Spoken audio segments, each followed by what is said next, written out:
Today on the Work Sucks, But I Like It podcast, we dive deep with Meir Ezra, the entrepreneur who had earned $100 million by the age of 31. But this isn't just a story about financial success, it's a journey into the mind, examining how our mental condition shapes the work we do and the lives we lead. Meir's philosophy is simple but profound. To help someone, you first find what's right with them. We explore this in the context of people stuck in their own prisons, literally or figuratively, and how understanding one's true goals and fake realities that hold us back is really the key to breaking free. Along the way, we touch on marketing, perception, and influence, from selling yourself to the Apple level insight that sometimes people are already ready to buy. This episode is as much about work as it is about mindset growth and seeing the potential in ourselves and others. All right, welcome to the Work Sucks, But I Like It podcast. Today we've got a special guest here, Meir Ezra. He's a spiritual entrepreneur and he's helped over tens of thousands of people. And he founded the company Guaranteed Prosperity in 2012. Meir, welcome to the show. Hi, nice to be here, and thank you for having me. Absolutely. So can you explain what spiritual entrepreneur is? I find that really a cool term here. Yes. So if you look at anything that happened in your life, it is really the result of your mental condition.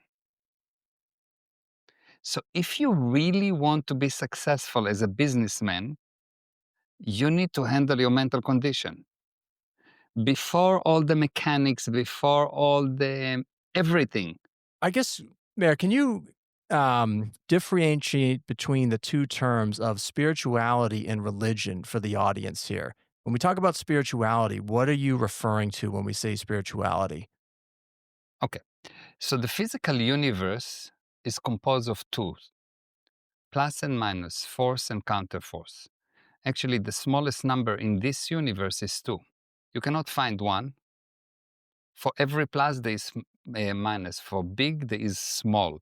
The number 7 means nothing without 6 or 8. So the physical universe is composed of 2s, which mean that if the physical universe is composed of 2, it started somewhere with 2 particles, plus and minus, somewhere. Adam and Eve, 2 particles, whatever you want to look at it. And what created the 2 cannot be composed of 2. So spirituality is the nothingness that creates somethingness. So the only way to bring about something is out of nothing. I'll give it to you in a different way. If you look at anything around you, you'll see that it started with an idea. Idea is not physical, you cannot measure it. It doesn't have location, it doesn't have mass, it doesn't have wavelength. So this thing that doesn't have mass, doesn't have wavelength, doesn't have location, but can create things that compose of 2, is the spiritual universe, or the spirit, or the creator. Now, not the creator as the creator of the whole universe, but the creator of your own universe.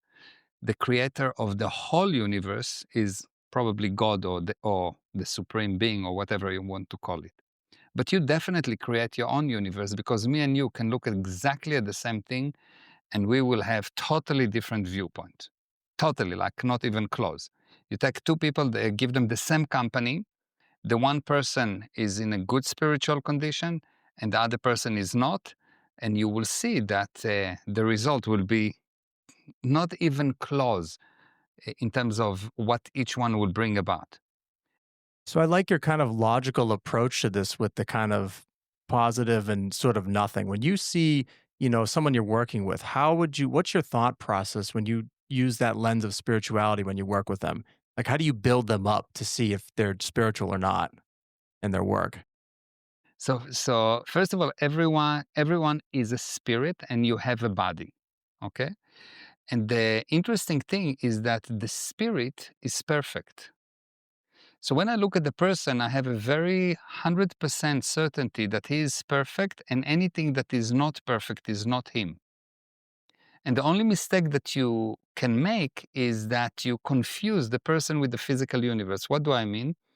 In the physical universe, when something is broken, you need to find what's wrong with the machine. So To fix mechanical thing, you find what's wrong with them. To fix people, you find what's right with them. I love that. I love that. You find what's right with them. So I see you as a perfect thing, and then I see your result as the physical thing.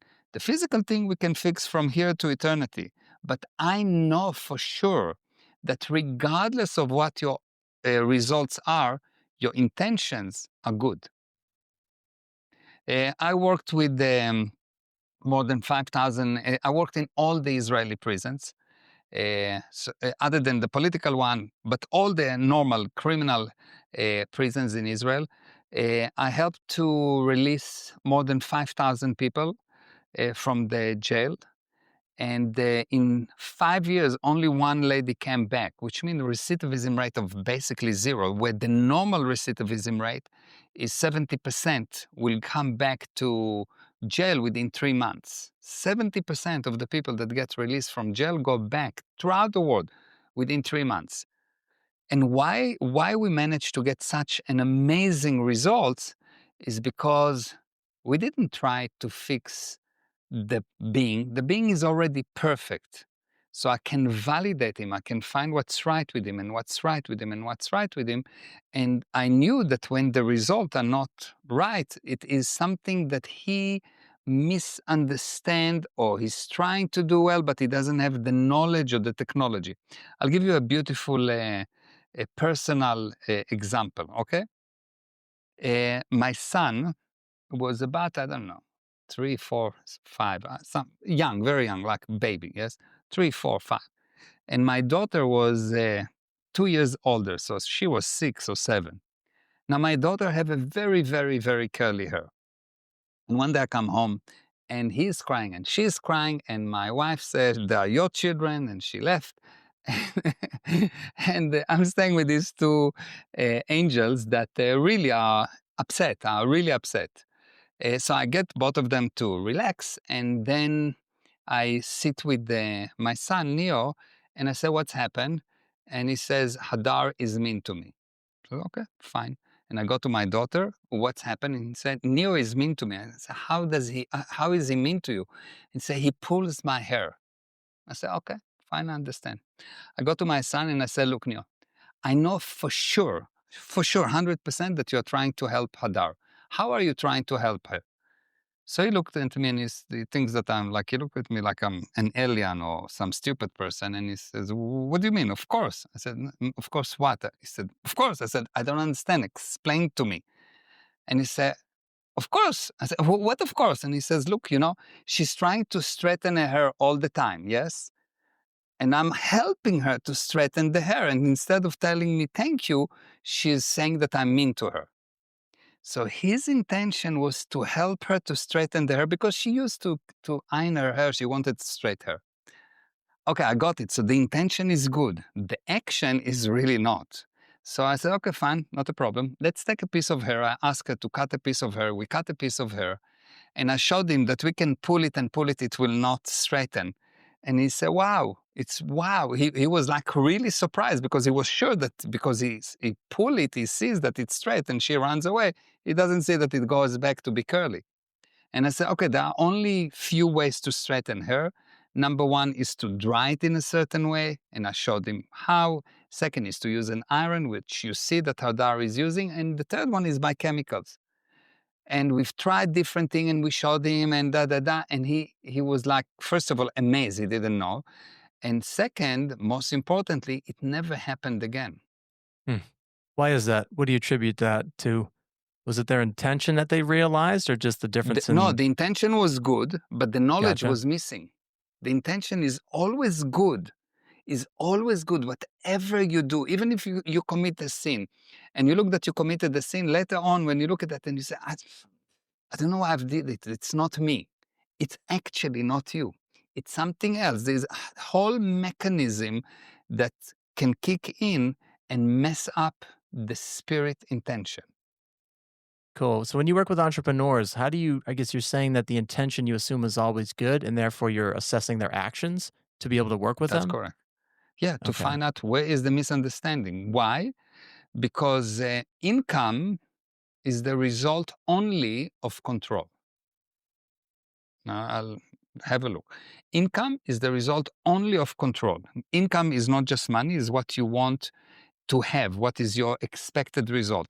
If your expected result from the car to take you from one place to another comfortably, safely, and quickly, if you control the car, you will have that income.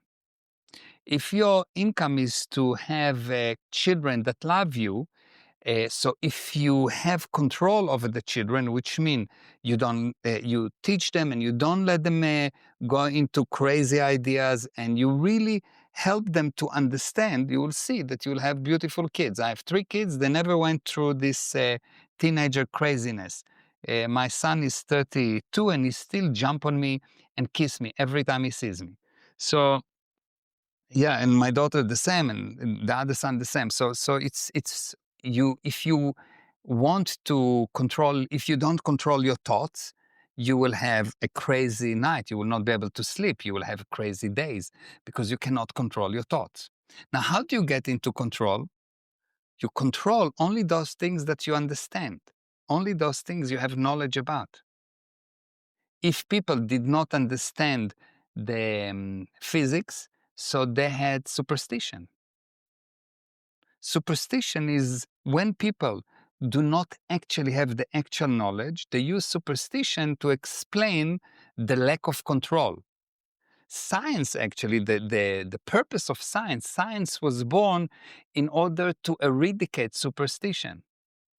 Science is the replacement of superstition with data, with measurable results, with predictable results. And it's the same in any area. If I see that the person cannot close, he does not know how to sell, he's missing data about sales, but it's not that he doesn't know how to sell, and this is the trick. It is that he have a broken knowledge. He is sure that his knowledge is correct, despite the fact that it doesn't bring the expected results. So walk us through more of that work. Yeah. So to get that knowledge, what's the type of work that's involved? How do we seek this sort of potential, I guess, is what I'm thinking of. Yeah, so we look at what the person is trying to achieve. So let's say that he's a businessman, or if he's a parent, or if he's a child, or if he's a friend. What are you trying to achieve? What are you trying to handle? And we define what you try to achieve. Once you have what you try to achieve totally, there are specific actions that you need to do. In those actions, some of them you have fake reality on. So I take you and I say, okay, fine. In order to market, okay, what are the things that you need to do? So they say, okay, first of all, we need to market in order to bring the result of marketing. I said, okay, good. So what is the result of marketing? And they say, well, it is making yourself known, putting yourself out there, building a name. And I said, no, that's a fake reality. The Mm. result of marketing is creating want and selling something. If you did not sell, it's not marketing. I'll give you an example. Apple is a very good marketing company. You go to buy. The salesman is only going to upsell you. If the Mm. salesman need to sell you, to close you, it means that the marketing sucks. Because the job of marketing is to create want and to sell something. I've definitely had that experience walking into Apple. They've upsold me on a lot of things. Yes, the salesman upsell you, yes. But you came in to buy something, you are already closed. You walked into the shop, you want to buy. The salesman sometimes break that want, but but the marketing, if the marketing is good, you walk into the shop, you meet the salesman because you already want to buy. You are already there, you are closed, you just didn't pay, that's all. And if the salesman is not smart, he will deteriorate you, but sales is something else. So marketing is a very specific activity, and actually marketing is simply selling remotely. Mm. What do you mean by that? Market selling remotely. I don't see you and I sell you. I put Yeah, yeah, an yeah. advertising. Actually, the purpose is to sell, not to create want. And not to create interest, not to create a name, not for any one of those nonsense that marketing company that don't know how to bring results sell you on. Because if they don't know how to create want and sell, a marketing company that worked for me, I asked them, okay, you are the marketing company, good. Your job is to bring so much turnover, so much sales. And they said, but we're not selling. I know, that's your job, to sell. The actual end result of a marketing company or a marketing division is income greater than outgo plus reserves. The income that the marketing brings have to be bigger than how much we spend plus how much I want to put in reserve for the owners, how much profit I want to decide. So if you don't understand it, you will not bring it about. How do you define success in terms of all of this, right? We've got the spiritual side, we've got the financial side. As a spiritual entrepreneur, how do you define success in that work?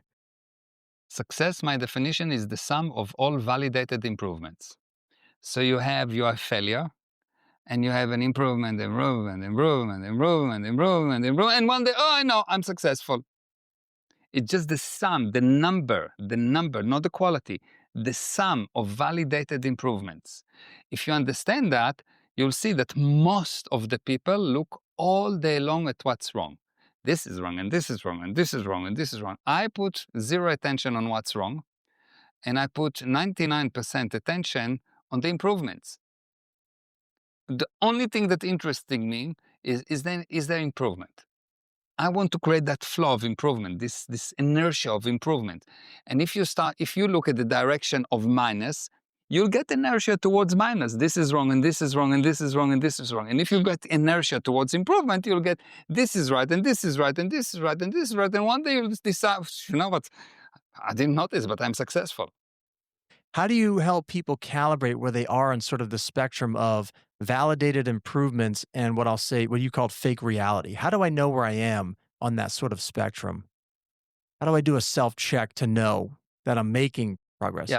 So the first thing that I do, I define the end results. What is the end result? What is the end result of a teacher? If you ask a teacher, what is the end result? What is the end result of a teacher? Most of the teacher would tell you, I teach. But this is what they do. It's not the end result. The end result is student who duplicated the material taught and use it to improve their life and the life of others, bringing about an improved civilization. This is the end result of a teacher. So if I have the end result, I now can measure it because I know how much you improved. Or if I take the end result of, let's say, a business owner. A business owner, the end result is viable, meaning that you make more money that you spend, expanding, which means that you grow, and prosperous, which means rich organization with increasing money to owners' reserves and a very well-paid staff.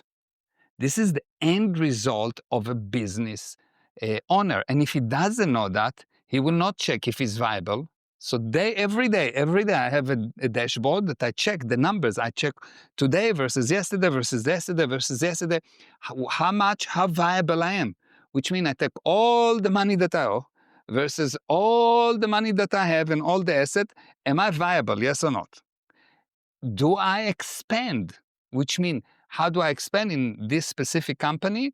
How many customers do I have today? How many customers did I have yesterday, etc. Number of customers or number of service delivered or value of service delivered. How much service I delivered. So if I sell 2 courses at $2,000, it's one thing. And if tomorrow I've sold it in 3,000, which means I improve. And if I sold in 1,000, it means I'm not expanding, I'm contracting. And then owner's reserve, I have, there is a law that if you want to make money, the only reason people make money is because they have a gun to their hand, a necessity level. You make as much money as you know that you have to. And before that, people will tell you that they want and they have to, but then you tell them, well, we need to stay the whole night. They say, no, I'm tired. They don't have to. If there's a gun to your head, believe me, you're going to stand the whole night. So, do you think with all the people you've worked with, is everybody a potential to be a spiritual entrepreneur, right? You've got the people that work at a 9 to 5, and you've got entrepreneurs that kind of do their own business. What are your thoughts? Does everyone have the potential to be that spiritual entrepreneur? Everyone has the potential to be that. Everyone have the potential to be super successful. And check each person, regardless of who he is, and he will tell you that he knows that his potential is not even close to his results, which means the problem is never the potential. These two things, you always have much more potential than results. And number two, you never lose your abilities. You only lose your willingness to demonstrate them. Your ability as a spirit, you never lose. You only lose your willingness to demonstrate it.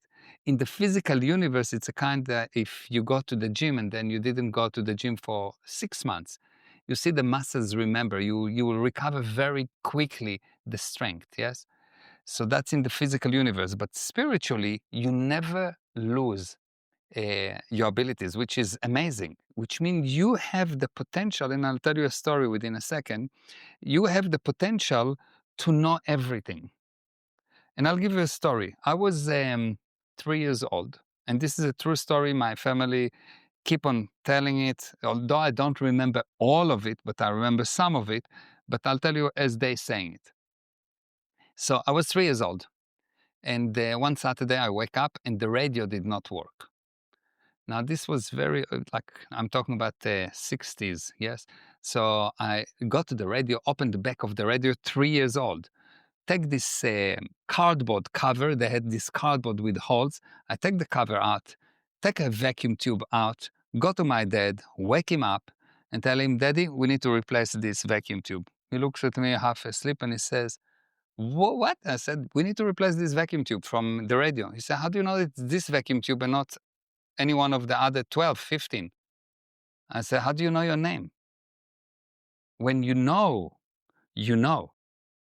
So he went, he bought this vacuum tube, we installed it, of course, the radio worked, and from that moment on, I just knew electronics. I fixed TVs, I fixed radios, I fixed players, and just shortly after, I started to design amplifiers, build amplifiers, sell them, and by the age of 6, 7, I was making more money than my father and my mother together. How? I never learned electronics, never opened a book, there was nothing. There's no place for me to learn about it, but I knew. Why? Because the spirit knows. And you see it not with me. How do you get people to tap into that? How can people tap into that spirit, right, that you're alluding to? What are some tricks and techniques and skills the audience can do here? There's actual very specific method to do that, and it is the only thing that hides you, the spirit, from you is the past. Most people, and I will explain what do I mean.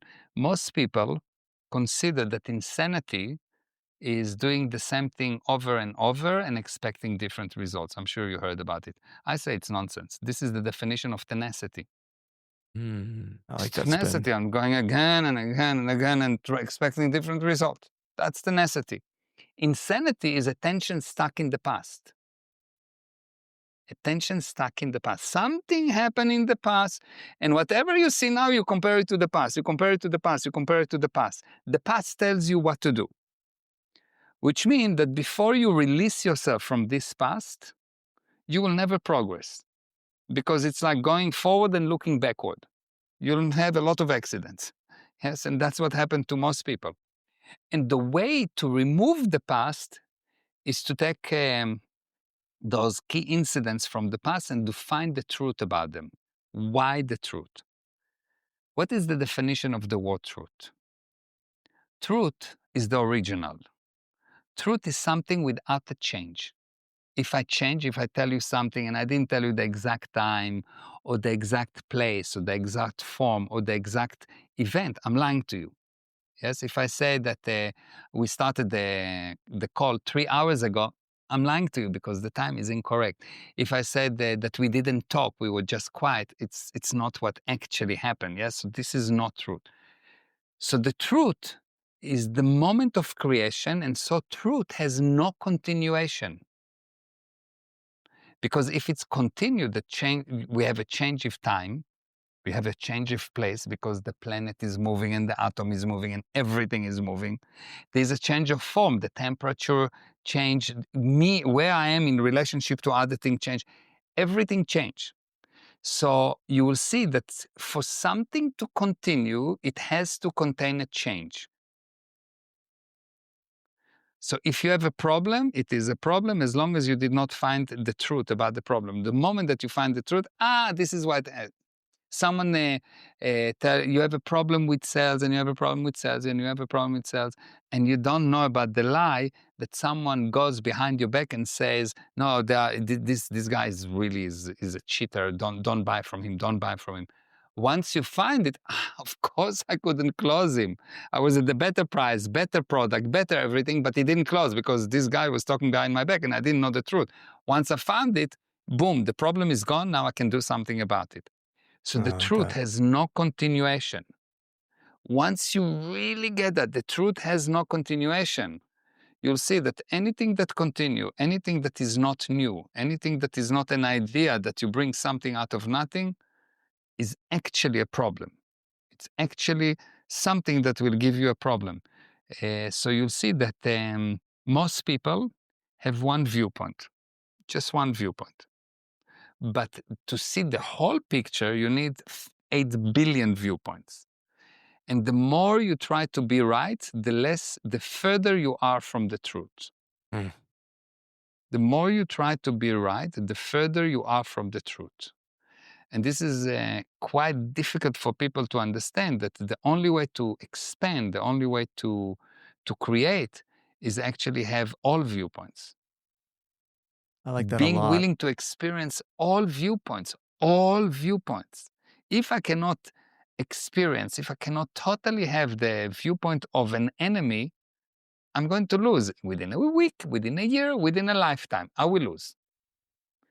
Only way to to succeed, in other words, is to be willing to win and lose with the same level of enthusiasm. So spirituality kind of brought up this idea. I think of the word balance, right? So when I look at sort of the modern day culture of today, we're consumerist like sort of economy, right? We're very I want this, I need that. How do you balance consumerism with this thought of being a spiritual entrepreneur today? Yeah. So the physical universe is trying to get into a balance. The spiritual universe brings something out of nothing. There's no balance. I just bring something out of nothing. I decide, okay, what do I want to achieve? This is what I want to achieve. Let's say I want to arrive. I know that I want to. I need I want to arrive to this mountain. Okay, so the mountain is defined. I have a target. Now I'm in a forest. So for as long as I see the mountain, no one need to tell me go left, go right, go. I know what I need to do because I see the mountain. So if I see the mountain, I will either go around the trees, above the trees, I will cut the trees, but whatever. But I will not go in circles because I see the mountain and I know I need to go there. So what you do in life, you need to define the target. You will know what to do. No one will have to tell you what to do. If someone have to tell you what to do, you are a robot. A robot doesn't have the mountain. A robot have just do, do, do, do. So you look at the mountain, you will know what you have to do, and then you need to make yourself love what you need to do. You, I never act based on what I want, or based on what I can, or based on what I feel. I act best based on what's needed. So when someone tell me I'll do what I can, I know he's not going to do anything. But when someone tell me I'll do what it takes, he will bring the result. So walk us through one project where you talked about potential, right? So where do you see the next chapter in your life with your work with this? What's kind of the mission of this company, Guaranteed Prosperity? We haven't even touched upon that. Would you mind kind of talking to us about that? So I'll tell you a little bit of history and how I got to that company so it will make sense. So I have different companies and I've been making money for a long time. Uh, I was born Jewish, so I have to do it. I was making money for a long time. But by the age of 31, I made 100 million US dollars. And since then, I made more and more and more money. And people started to ask me, how do you do that? And I was sitting with friends and explaining to them and explaining to them and explaining to them and explaining. And one day, a guy in the US came to me and said, look, I really want you to be a keynote speaker. And I said, I don't want to have time for that. And he said, no, you have to do it once, please, please, please. And I said, okay, fine. So they invited me to this stage, the organization called CEO Space. I don't know if you know them. I don't know if they still exist even.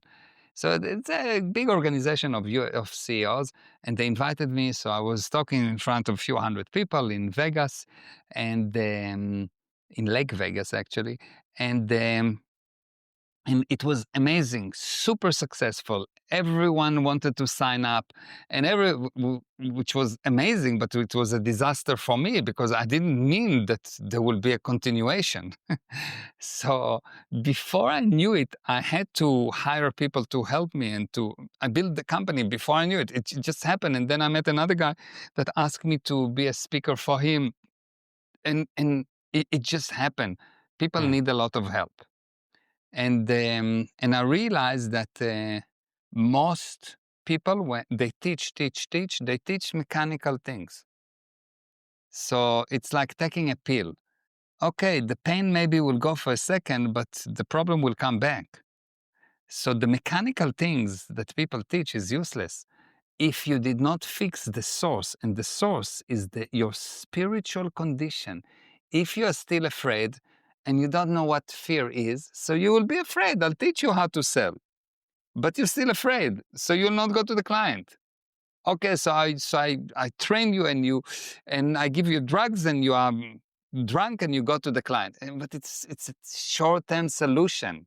Or I get you to pump up in a seminar that everyone is jumping in it, and 5 days later, poof, you crash. Why? Because we didn't handle the source of the problem. The source of the problem has to be handled before you try to handle the physical thing, and then you'll see that once you do that in tandem, you improve the spiritual condition, give the person knowledge, improve the spiritual condition, give the person knowledge.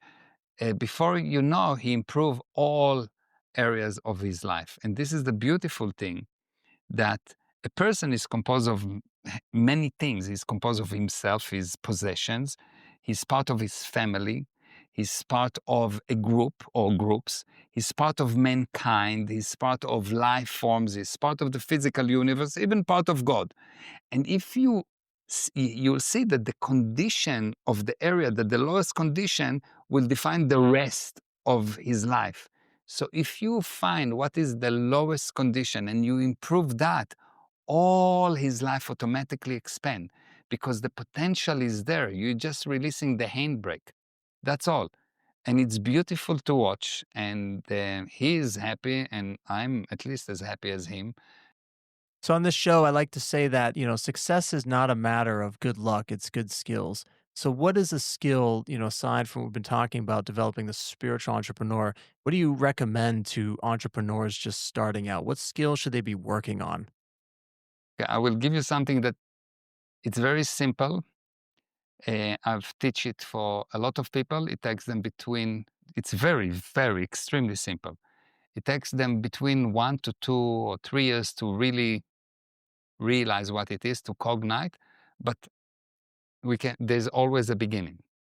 So I'll give you the explanation, and then I'll give you what it is.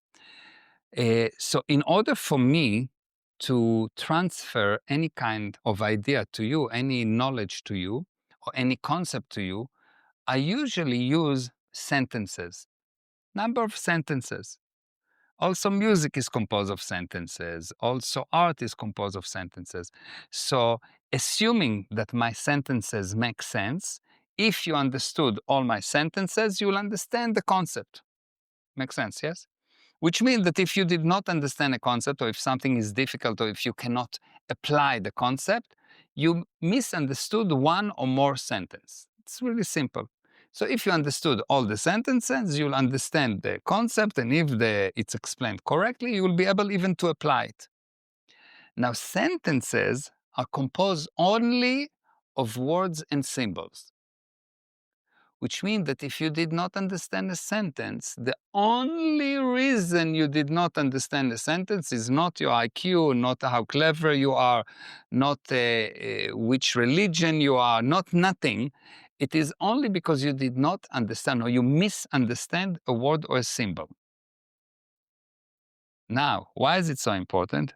Because the word knowledge bring about control, and control bring about income.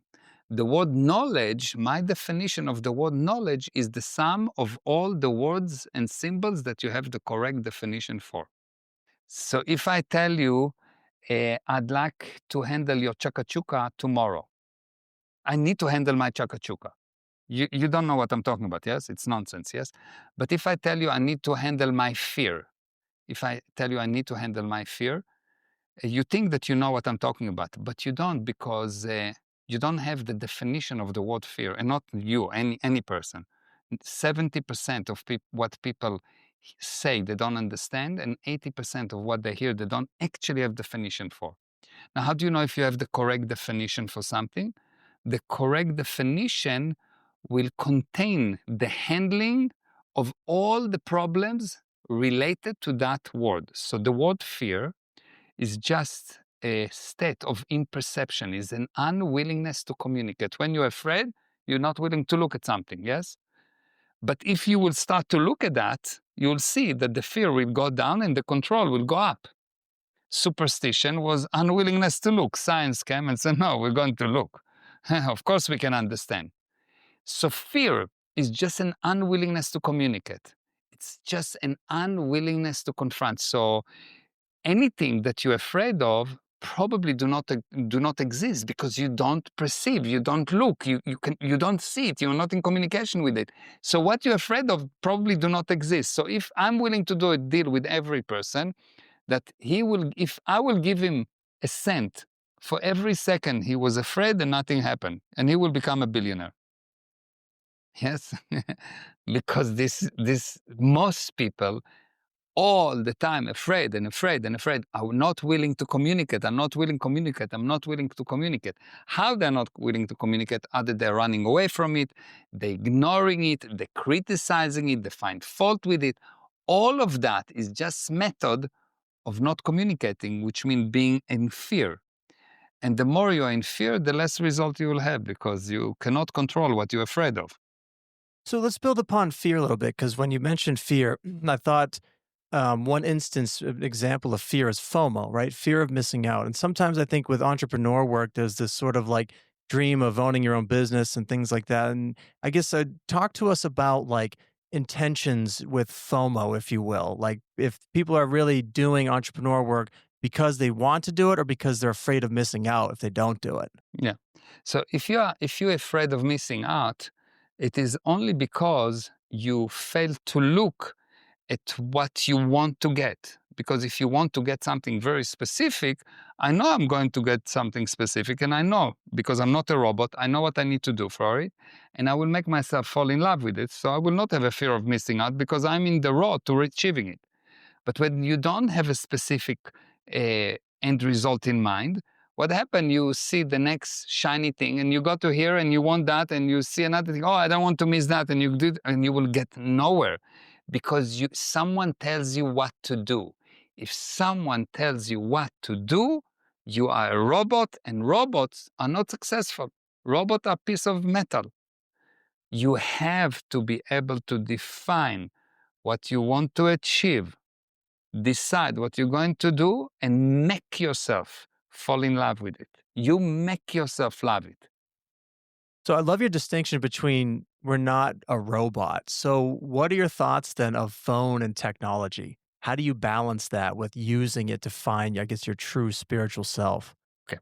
So technology is good as long as you control it. What do I mean? I use the phone, but I use the phone in such a way that I'm still cause. I don't let something define for me what to do. So I'm still causing few levels. Number one, I understand the hardware, how it works. Number two, I understand the software. I'm a software engineer and hardware engineer, so I know how it works.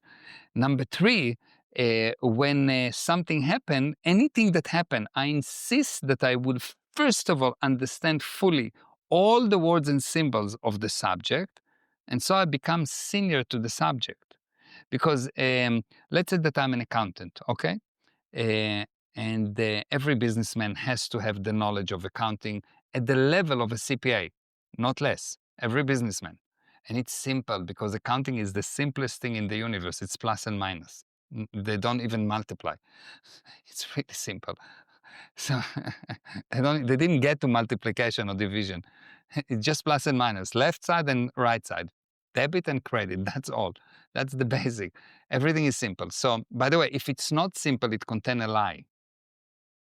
Anything that's not simple is content a lie. If your wife come and tell you this complicated story of why she's late, she's lying. If the husband doing it, he's just a man. Yeah, yeah, yeah, yeah, right. Yeah, that's funny. so, so, so I make sure that I fully understand all the words, so I have control over the subject, and then I can put tools to work for me. The tools work for me, not the opposite. So with the tools, without the tools, I'll manage. I will manage because I know how to do it manually. If tomorrow there is no Excel, I know how to do calculation. I know how to do everything. If I need to do PVI, I know how to do it. I know the formula. I'm not just putting in Excel PVI equal. I know. I know how it works. I know how to do square root. I know how to, I know, I understand. I don't take anything as, oh, this is how you do it. You just type in ChatGPT and it's write the code for you. No, I want to understand. Once I understand, I can ask ChatGPT to write for me something, but I will understand what's written and I will adjust it to my need. So I'm always cause. I'm always cause. I'm not getting to be an effect. I'm the boss. And when I'm there, everyone bow. And there's only one condition, that I'm willing for everyone else to be at least as boss as me. And I'm willing to bow to every other boss. Not a problem. Because if you cannot be controlled, you cannot control. A person that Beautiful. cannot be controlled will never control. A person that cannot, on the other hand, that cannot, is not full with himself, he cannot make other people full with themselves. So if I'm full with myself, I am totally 100% all the time, but I insist that everyone would be at least as full with themselves, like me.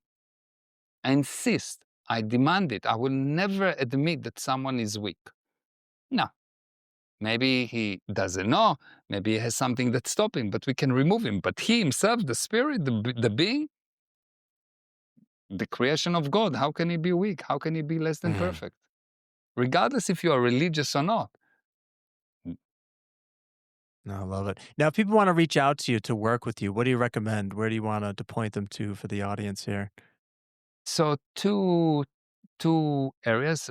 First of all, Instagram, Meir Ezra official. So it's Meirezra official, and I have ton of content.